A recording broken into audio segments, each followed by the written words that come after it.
আসসালামু আলাইকুম viewers, welcome back to Yummy Food Collection. আজকের পর্বে থাকছে আম দিয়ে তৈরি কাপকেকের রেসিপি, যেটা খেতে কিনা খুবই মজার। বানালে দেখবেন যে বাচ্চা বড় সবাই খুব পছন্দ করছে। এবং আজকের কাপকেকগুলো আমি আপনাদের সুবিধার্থের জন্য দুভাবে তৈরি করে দেখাবো। তো চলুন কী করে আমি এই আমের কাপকেকগুলো তৈরি করেছি সেটা এখন দেখিয়ে দিই। এর জন্য লাগবে হচ্ছে আমগুলোকে আমি ছোট টুকরো করে তারপর একটি ব্লেন্ডার জারে আমি এটাকে ব্লেন্ড করে নিয়েছি। অবশ্যই পানি ছাড়া ব্লেন্ড করে নিতে হবে।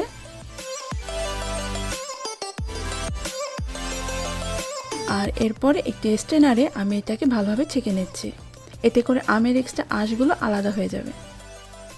আর এটাই হচ্ছে ম্যাঙ্গো পিউরি। এখানে মোট হাফ কাপ পরিমাণে ম্যাঙ্গো পিউরি হয়েছে। এখন কেকটা তৈরি করার জন্য আমি এখানে নিয়েছি রুম টেম্পারেচারে থাকা 3টি ডিম।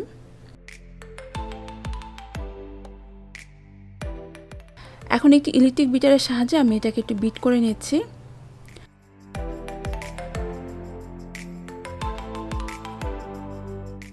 আর এখানে হাফ কাপ পরিমাণে চিনি নিয়েছি। আর এই চিনিটা আমি এই ডিমের মধ্যে অল্প অল্প করে দিয়ে এটাকে বিট করে নিচ্ছি। চিনিটা একবারই দিবেন না, অল্প অল্প করে দিয়ে এটাকে মিক্স করে নিতে হবে। আর এক্ষেত্রে আপনারা চাইলে ইলেকট্রিক বিটারের পরিবর্তে হ্যান্ড উইক্সও ইউজ করতে পারেন। আর এখানে দিচ্ছি 1/4 টিস্পুন লবণ।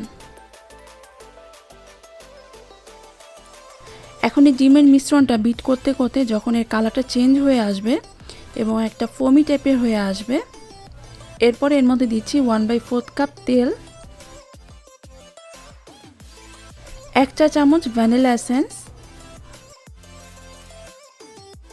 আর আমি যে ম্যাঙ্গো পিউরিটা করেছিলাম সেখান থেকে আমি অর্ধেকটা দিচ্ছি, মানে এখানে 1/4 কাপ দিচ্ছি। এখন সব কিছু আবার ভালো করে মিক্স করে নিচ্ছি। এরপরে সেই মিশ্রণের উপরে একটি চালনির মধ্যে আমি নিয়ে নিলাম 1 কাপ পরিমাণে ময়দা, 1 চা চামচ বেকিং পাউডার,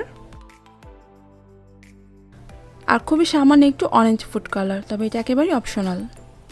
এখন এটাকে ভালো করে একটু ছেঁকে নিচ্ছি।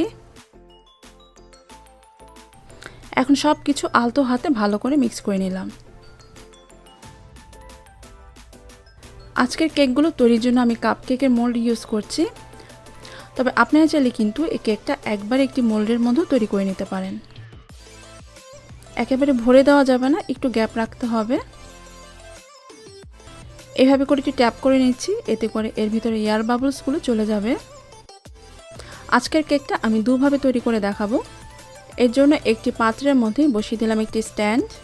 আপনার স্ট্যান্ডের পরিবর্তে যে কোনো স্টিলের বাটিও এর মধ্যে রাখতে পারেন। এরপর এর মধ্যে দিচ্ছি পানি, আর পানির পরিমাণটা স্ট্যান্ডের নিচ পর্যন্ত হতে হবে।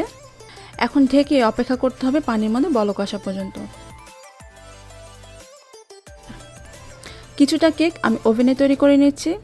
এই জন্য 350 ফারেনহাইটে আমি এটাকে 15 মিনিটের জন্য বেক করে নিব।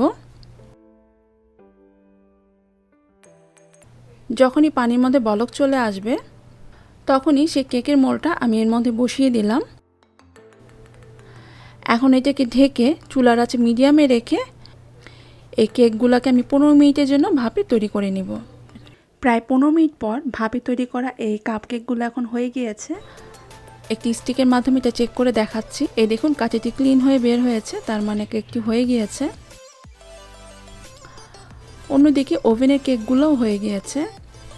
আর এই কেকটা দেখুন কতটা সফট হয়েছে, একদম নরম তুলতুলে।